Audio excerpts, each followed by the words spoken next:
permasalahan yang cukup sering terjadi dalam industri jasa pengiriman, khususnya pada perusahaan JNT Express, yaitu keterlambatan pengiriman paket. Seperti yang kita lihat pada cuplikan video sebelumnya, terdapat banyak keluhan pelanggan mengenai paket yang datang melebihi estimasi waktu. Padahal, JNT Express dikenal sebagai perusahaan logistik yang mengusung konsep pengiriman cepat dan berbasis teknologi. Permasalahan keterlambatan ini menarik untuk dianalisis lebih dalam.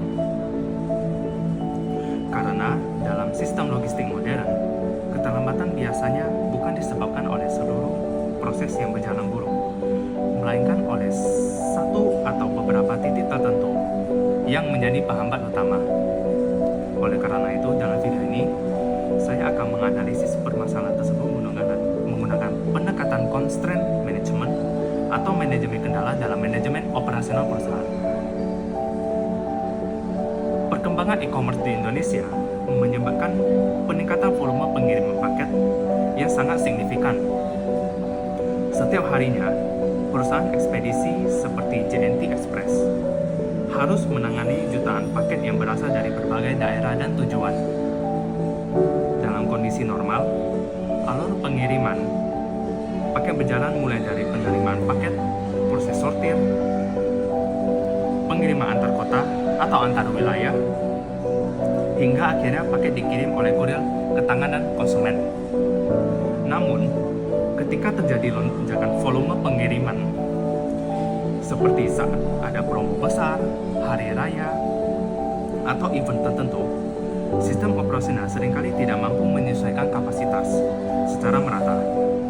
Akibatnya, terjadi ketidakseimbangan antara jumlah paket yang masuk dengan kemampuan proses di salah satu tahapan.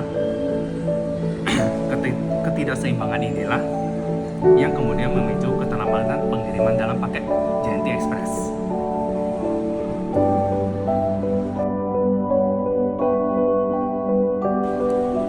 Sekarang, saya akan membahas tentang apa sih itu constraint management atau manajemen kendala dalam manajemen operasional, khususnya pada perusahaan di JNT Express. Constraint management merupakan pendekatan yang berasal dari theory of constraints yang dikemukakan oleh Eliyahu Goldratt. Teori ini menyatakan bahwa setiap sistem, sekompleks apapun, pasti memiliki setidaknya satu kendala utama yang membatasi kinerja keseluruhan sistem tersebut. Kendala ini disebut sebagai constraint atau bottleneck. Selama bottleneck tersebut tidak dikelola dengan baik, maka peningkatan di proses lain tidak akan memberikan hasil yang signifikan terhadap kinerja suatu sistem secara keseluruhan. Dengan kata lain, secepat apapun proses lain berjalan, kecepatan sistem tetap akan mengikuti kecepatan dari titik kendala tersebut. Oleh karena itu, fokus utama constraint management atau manajemen kendala adalah mengidentifikasi, mengelola, dan mengoptimalkan kendala utama tersebut. Sekarang, saya akan mengilustrasikan bagaimana sih proses sortir dalam gudang JNT Express itu menjadi masalah dalam keterlambatan suatu paket. Bayangkan jika sebuah gudang sortir JNT Express sebagai pusat pengelolaan paket dari berbagai macam daerah.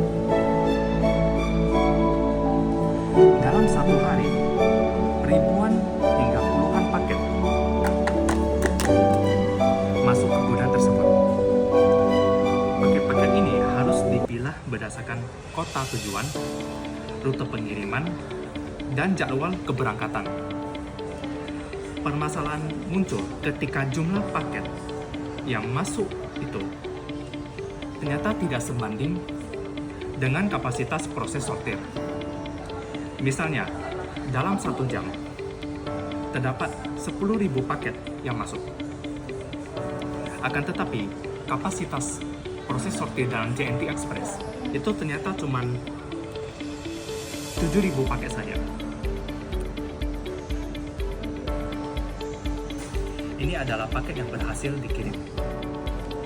Nah, Maka dari itu, ada paket tersisa yang masih dalam penumpukan di proses guna sortir JNT Express. Nah, paket-paket yang tersisa inilah yang akan disortir atau dikirimkan dalam 1 jam berikutnya. Bayangkan jika ada paket lagi yang datang dalam jumlah yang mungkin banyak atau bahkan lebih besar. Nah, paket-paket inilah yang nanti bakal menjadi penumpukan yang berlebihan.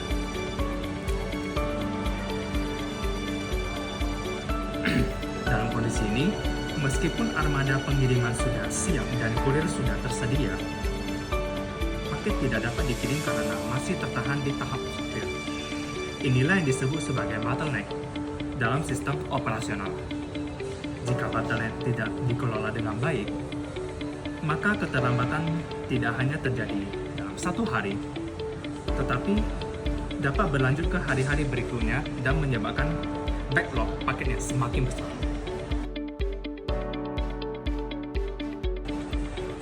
Berikutnya adalah analisis solusi dengan constraint management. Bagaimana sih solusi terhadap permasalahan ini dengan pendekatan manajemen kendala? Melalui pendekatan constraint management, solusi yang diterapkan tidak langsung menyasar seluruh proses, melainkan berfokus pada kendala utama terlebih dahulu. Langkah pertama adalah mengidentifikasi bahwa proses sortir merupakan kendala utama dalam sistem pengiriman. Langkah kedua adalah memaksimalkan pemanfaatan proses sortir, misalnya dengan menambah jam operasional, menambah shift kerja, atau meningkatkan efisiensi kerja di titik sortir. Langkah ketiga adalah menyelaraskan proses lain agar tidak membebani bottleneck, misalnya dengan mengatur jadwal masuk paket secara bertahap. Dengan cara ini, perusahaan dapat mengurangi penumpukan paket tanpa harus melakukan perubahan besar di seluruh sistem operasional perusahaan. Apa sih peluang dan risiko ke depannya? Penerapan constraint management memberikan peluang bagi JNT Express untuk meningkatkan kecepatan pengiriman dan keandalan dalam layanan. Perusahaan juga dapat lebih siap menghadapi lonjakan volume pengiriman di masa yang mendatang. Namun, terdapat pula risiko seperti kebutuhan biaya tambahan, penyesuaian sistem kerja, serta potensi resistensi dari internal perusahaan. Risiko ini dapat meminimalkan dengan penerapan bertahap dan evaluasi berkelanjutan. Sebagai kesimpulan, keterlambatan pengiriman paket dalam JNT Express itu dapat dianalisis dalam pendekatan constraint management atau manajemen kendala dengan proses sortir sebagai bottleneck utama dalam sistem operasional. Dengan fokus pada pengelolaan kendala utama tersebut, perusahaan dapat meningkatkan efisiensi, mengurangi keterlambatan, hingga meningkatkan kepuasan pelanggan. Demikian analisis yang saya sampaikan pada pendekatan constraint management di perusahaan JNT Express. Sekian dari